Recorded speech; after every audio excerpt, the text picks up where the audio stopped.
And other authorities have pounced on shops selling counterfeit items. Members of the SAPS, private security and SARS customs officials embarked on a joint operation in the busy streets of Johannesburg. They confiscated items which are believed to be worth around 3.2 million rand. Pule Letshwiti-Jones has more.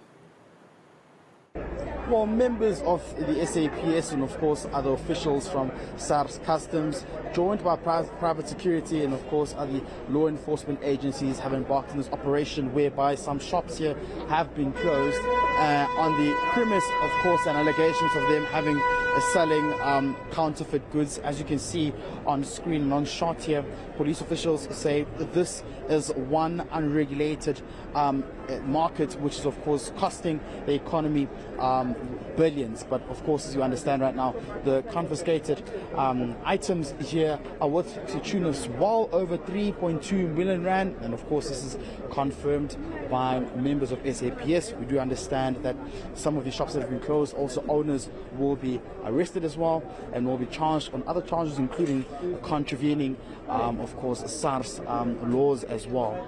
But we're just going to be speaking to the Deputy Commissioner in the province in Gauteng, just to give us context around what's going on, because these are really serious charges if you're evading a tax as well, and possibly other charges could be added, but we're just going to try and get more an update from the DP. DP, thank you very much for joining us on ENCA this morning. Maybe let's just highlight why we're here today first, and what are we doing? I see we're raiding the shops, but how is it helping out today?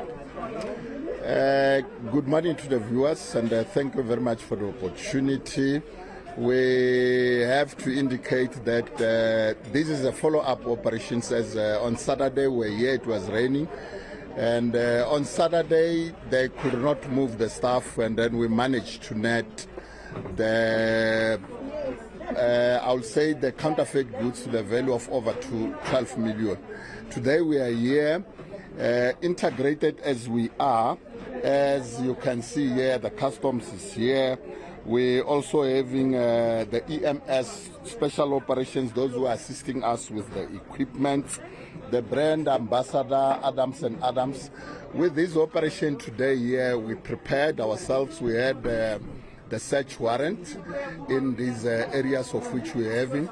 We managed also to have the counterfeit goods, which is over 3 million, which is a concern for the country in terms of the tax. You can imagine 12 million, over 3 million, the tax implications to South Africa is quite huge. Very much, of course, as the Deputy Police Commissioner, they're saying they have nabbed other suspects who they believe that have been operating under the premise of these shops legally as well, selling illegal counterfeit items as well. As you can see, the operation is still continuing. It seems as though members of the SAPS are expected to continue with this operation. But of course I will be going around just to show you that from last week or this past weekend, members of the SAPS saying that they pounced on other shops as well who they believe have been operating illegally as well, and this is said to be costing the economy just well over millions as well. Today we understand that the confiscated items are said to be just over 3 million rands, which is quite costly to the already struggling economy of the country as well. And the members of the SAPS saying they have reinforced their capacity, working with members of the private security, officials from SARS and other law enforcement agencies to ensure that they adhere to the task and bring law and order into the country.